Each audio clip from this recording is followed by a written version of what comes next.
We're approaching 2 weeks since Nancy Guthrie disappeared in Arizona, and the Pima County Sheriff is pushing back against claims his office blocked federal involvement in the investigation. He's also defending his department's work, and the FBI just doubled the reward for tips that could help find Guthrie.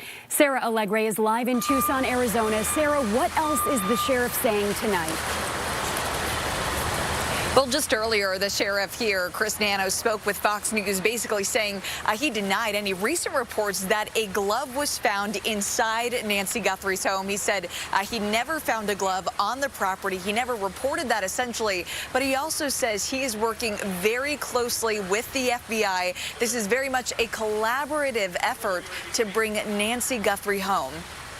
It's not even close to accurate. First of all, we don't hold information from anybody that's going to help us. Why would we do that? There are no egos here. This is all about finding Nancy. Yeah, and the sheriff says he called the FBI a day after Guthrie disappeared. He had the feds take the lead on investigating those ransom notes sent to media.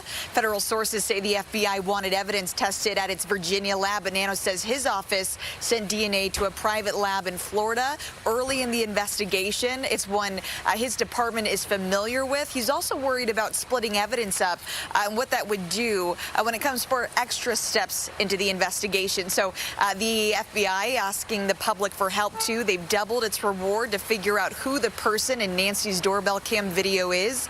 Investigators describing this person as a male, around 5'9", 5'10", an average build, seen wearing a black backpack and Ozark Trail hiker pack. Meanwhile, investigators continue to search Guthrie's property. They're asking neighbors for surveillance video, people, cars, anything out of the ordinary, dating all the way back to January 1st. This as a growing display of support takes shape outside Guthrie's home. Neighbors leaving yellow flowers and tying ribbons around trees, all symbols of hope and optimism. My thoughts and prayers is with them that their mom returns home safely and that God is protecting her and going to bring her home.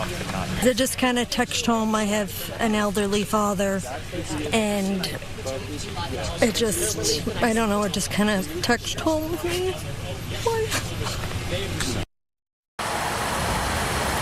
Yeah, definitely, and a lot of emotions over at Nancy Guthrie's home. We also heard from Caroline Levitt a little bit earlier today. She said the White House is offering its full-fledged support. FBI Director Kash Patel is here on the ground in Arizona. She said, quote, the FBI is offering the full resources and weight of the federal government, or at least the White House is, rather, to help bring Nancy Guthrie home. Back to you guys. And Sarah, have you heard anything more about those ransom notes? Well, we are hearing from TMZ. You know, they have seen a couple of letters come in actually this week. 3 letters now from the same person, and not necessarily the ransom notes. We know the FBI is taking the lead on that, investigating that. We don't know how legitimate those are still at this point, but we know someone is reaching out to TMZ claiming they know the name of who took Nancy Guthrie. They asked for 1 Bitcoin earlier this week in exchange for that information. According to TMZ, with the most recent letter that they received today, that individual is now upping its price to the reward cost that the FBI is offering, $100,000 for information. Back to you. Sarah, thank you.